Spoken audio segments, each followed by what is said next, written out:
to do anything.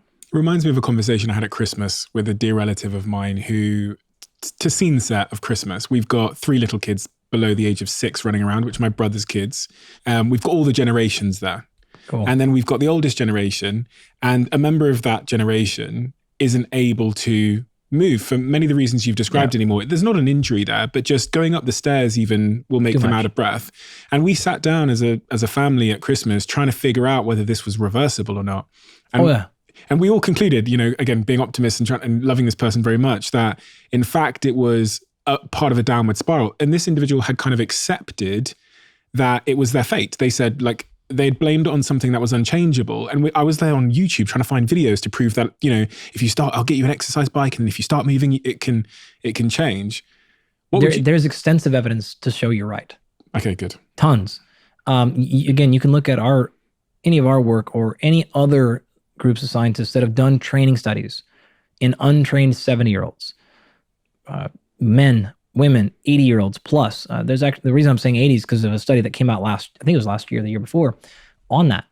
Strength training in 80-plus-year-olds that are not currently active. Huge improvements in strength, muscle growth. I can't remember the exact one, but I think it was over 15% increase in muscle size, numbers that matter. So yeah, you absolutely, you could pick your study. You would have dozens to pick from that would show work. Now, can you get that person to do it? That's the hard part. That's the ultimate. But a lot of it starts with it even believing it's possible, which most people don't believe it's possible. They think once you get to 60, it's kind of an inevitability and there's nothing I can do to change it. Yeah, absolutely fundamentally not true. In fact, if you look at the papers that have been done on the rate of decrease, I don't remember the exact numbers right now, but it's stunning what percentage of physiological decrements are stopped entirely. Specifically with VO2 max. Your VO2 max will remain highly stable. The kind of number we always play with is 50 at 50, which is at 50 years old, I want your VO2 max to be at least 50.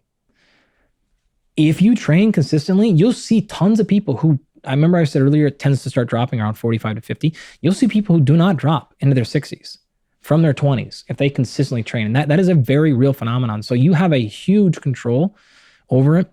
The earlier you start, the better. But if you've already missed that window, it's no problem whatsoever. Your ability to change really never stops in response to exercise. Plasticity in tissue is extraordinarily high and it responds very well to training. And there's just no reason to think you can't make huge progress.